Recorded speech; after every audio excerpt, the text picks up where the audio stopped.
नमस्कार दोस्तों, आज के इस खूबसूरत दिन में मैं आप सभी दोस्तों का स्वागत करता हूं। दोस्तों, जब मैं आपके साथ देख कर चलता हूं ग्लोबल सिनेरियो को, सिंगापुर निफ्टी को, डाउ जोन्स को, तो दोस्तों कुछ बातें मैं आज आपको बताना चाहता हूं जो आज के लिए हमारे लिए बड़ी इंपॉर्टेंट रहेंगी।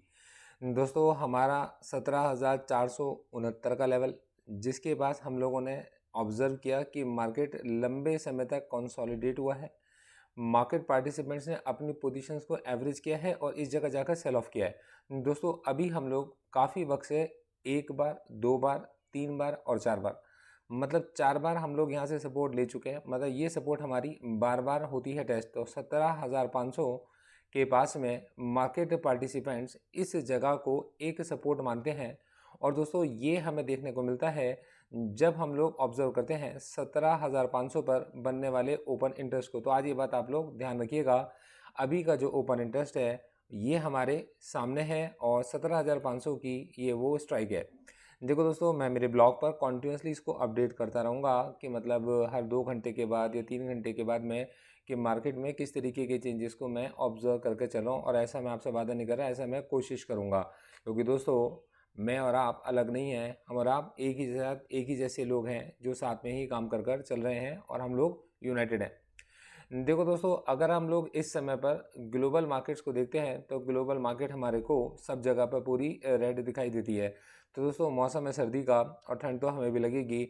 हमारी मार्केट सबसे कम डाउन है। दोस्तों, जिस समय पर एक ऐसी मार्केट जो कि सबसे ज़्यादा कम बिकवाली देखती हो, तब जब एक एक परसेंट की, 2-2% की करेक्शन हमें यूरोप के मार्केट में देखने को मिलती हो, दोस्तों डाउ जोन्स में देखने को मिलती हो, नास्डैक के अंदर देखने को मिलती हो, और करेक्शन भी कोई छोटी मोटी नहीं, मतलब करेक्शन भी कुछ ऐसी कि मार्केट के अंदर कोई परचेज करने वाला नहीं है। और मार्केट इस समय पर डाउ जोन्स का अगर आप देखेंगे तो वो फ्री फॉल है।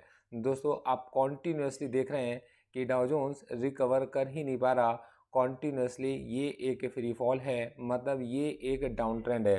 तो दोस्तों, यूएस की मार्केट के का एक डाउन ट्रेंड इस समय पर चल रहा है। 100 दिन के मूविंग एवरेज के नीचे, 20 दिन के मूविंग एवरेज के नीचे, 5 दिन के मूविंग एवरेज के नीचे मार्केट कॉन्टीन्यूसली हमारे को क्लोजिंग देकर चल रहा है। और एक भी बार इसने अपने 5 दिन के मूविंग एवरेज के ऊपर भी जाने की कोशिश नहीं की है, चाहे कितनी भी बुलिश कैंडल बनी हो। ये बात आप ऑब्जर्व करके चलते हैं, ये बात आप ध्यान रखिएगा।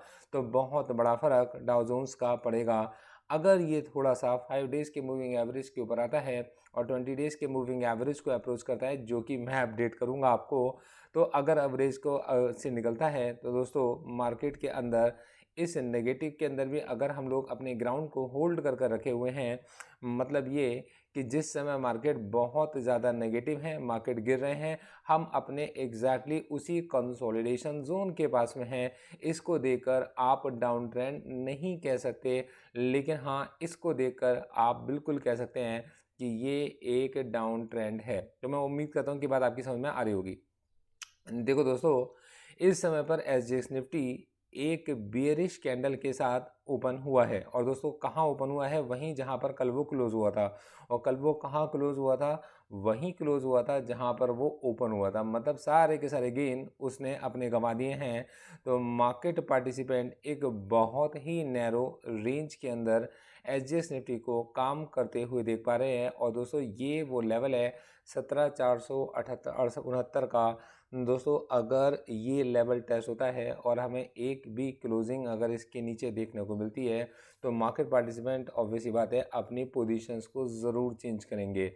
200 दिन का मूविंग एवरेज इस समय पर अगर आप देखो तो 17,000 को इंडिकेट कर रहा है। इसीलिए बहुत सारे लोग ये मानते हैं कि मार्केट एक बार अपने 200 डेज़ के मूविंग एवरेज के पास ही सपोर्ट लेगा। मतलब अगली सपोर्ट इसके बाद अगर वो मानते हैं तो वो 17,000 ही मानते हैं। दोस्तों, ये 200 दिन का मूविंग एवरेज है और निफ्टी अपने 200 डेज़ के मूविंग एवरेज को बहुत रिस्पेक्ट देता है। तो ये वो बात है जिसको हमें ध्यान में रखना चाहिए। दोस्तों, बहुत सारे लोग मुझसे कल ये पूछ रहे थे कि यार एफआईज इतनी ज़्यादा बिकवाली कर कर क्यों गए, और उसके बाद भी मतलब मैं इस बिकवाली को एक बहुत बड़ी बिकवाली क्यों नहीं मानता हूँ। देखो दोस्तों, हम लोग रोज़ाना इस चीज़ को ऑब्ज़र्व कर रहे हैं कि 5 से 6,000 करोड़ के आस मतलब 6,000 से 7,000 5,000 से 7,000 करोड़ के आसपास की पोजीशंस एफआईज नॉर्मली ओपन करते भी हैं और पोजीशंस को क्लोज करते भी हैं। डीआईज भी तकरीबन 5 से 7,000 के बीच में पोजीशंस को ओपन करते भी हैं और पोजीशंस को क्लोज करते भी हैं। तो अगर आप डीआईज की एक्टिविटीज़ को देखकर चलोगे तो डीआईज की एक्टिविटीज़ नॉर्मल है। दोस्तों एफआईज की एक्टिविटीज़ को देख के चलोगे तो 5,000 से 7,000 करोड़ की ये अप्रॉक्सीमेट पोजीशंस ओपन करते ही हैं, नॉर्मल पोजीशंस ओपन की गई हैं। हाँ, ये थोड़ी सेल की वैल्यू ज़्यादा है। तो दोस्तों इसका मैं आपको लॉजिकल रीज़न मैं आपको समझाता हूँ। दोस्तों इसके पीछे की जो सबसे बड़ी वजह है वो है आपके पास इस समय पर डॉलर का ऊपर की तरफ जाना। और दोस्तों जब आपके पास में अब आप ये समझो कि अगर ब्याज की दरें ज़्यादा होंगी, अगर गवर्नमेंट आपको ज़्यादा ब्याज देकर चलेगी, ज़्यादा इंटरेस्ट देकर चलेगी, तब आप अपना इक्विटी से कुछ पैसा निकालोगे और आप भी उस पैसे को बैंक में रखना पसंद करोगे कि यार कुछ नहीं, जब मार्केट सेफ नहीं है और कॉन्टीन्यूसली मार्केट अगर गिर रही है, डाउन ट्रेंड में हमारी मार्केट है अगर, तो उस कंडीशन में आप भी अपना पैसा बाहर निकालोगे इक्विटी से और इक्विटी से पैसा निकाल कर आप उस जगह इन्वेस्ट करना पसंद करोगे जिसके अंदर इंटरेस्ट पीरियोडिकली इंक्रीज़ हो रहे हैं। जितनी बार भी फेड की मीटिंग होती है हर बार वो एग्रेसिवली इंटरेस्ट को इंक्रीज़ करते हैं। तो दोस्तों ये वो वजह है जिसकी वजह से एफआईज ने अपना पैसा ग्लोबल मार्केट से बाहर निकाला है और पैसे से को बाहर निकाल कर कुछ इन्वेस्टर्स ने अपने पैसे को इन्वेस्ट किया होगा डॉलर के अंदर। यही वो वजह है कि डॉलर इस समय पर स्ट्रेंथ गेन कर रहा है। दोस्तों हमारी कोई वीकनेस मतलब देखो हमारी करेंसी डिग्रेड नहीं हो रही है, डॉलर अप्रिशिएट हुआ है। डॉलर अप्रिशिएट हुआ है, इसी वजह से हमारी जो करेंसी है वो डिग्रेड होती है। दोस्तों मैंने एक बहुत ही डिटेल कवरेज मैंने ये बनाई है कि दोस्तों अगर डॉलर स्ट्रेंथ होगा तो दोस्तों डॉलर के अंदर जो स्ट्रेंथ बन रही है, दोस्तों डॉलर के अंदर स्ट्रेंथ इसलिए नहीं बन रही कि वो ज़्यादा से ज़्यादा सामान जाकर दूसरे देशों से खरीद सकें। वो डॉलर के अंदर स्ट्रेंथ बनाना चाहते हैं और अपनी लिक्विडिटी को इसलिए टाइट करना चाहते हैं कि ज़्यादा से ज़्यादा लोग ज़्यादा से ज़्यादा सामान ना खरीद सकें।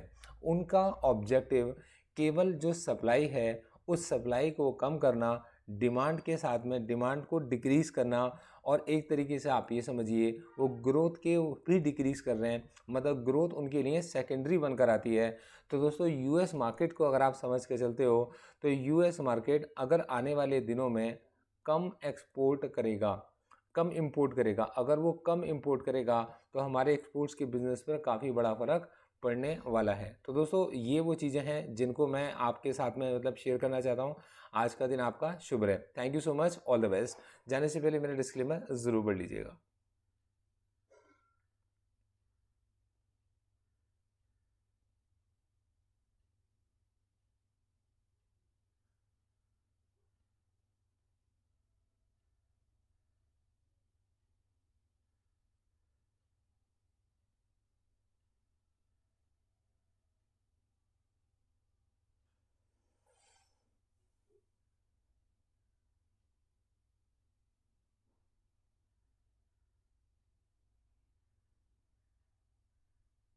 मेरा डिस्क्लेमर क्यों नहीं आ रहा? तो दोस्तों अभी डिस्क्लेमर मैं आपको खुद ही बता देता हूँ। देखो दोस्तों मेरे इस वीडियो का डिस्क्लेमर ये है कि मेरे इस लेक्चर को मतलब इस कंटेंट को केवल एजुकेशन और इन्फॉर्मेटिव ही समझा जाए। और दोस्तों इसके ब्याह पर अगर आप मार्केट में किसी भी तरीके का कोई निवेश करने के लिए जाते हैं तो अपने इन्वेस्टमेंट एडवाइजर से राय ज़रूर लीजिएगा, क्योंकि वो आपकी रिस्क प्रोफाइलिंग को जानते हैं और आपको भी समझते हैं। दोस्तों मार्केट में पॉसिबल है कि मतलब कि मेरे इस एनालिसिस के ब्याह पर मेरे फ्रेंड्स, मेरे फैमिली मेम्बर्स, मेरे स्टूडेंट्स, हो सकता है कि मतलब मैं खुद आपके पास में मतलब अपने क्लाइंट्स को कुछ रिकमेंडेशन इसी एनालिसिस के ब्याह पर दूंगा, क्योंकि मैं जो भी ऑब्जर्व कर रहा हूँ मैं वो आपको सब बता के चल रहा हूँ। मैं आपको ऑब्जर्वेशन शेयर करके चल रहा हूँ, कोई रिकमेंडेशन शेयर कर नहीं चल रहा। Thank you so much, all the best.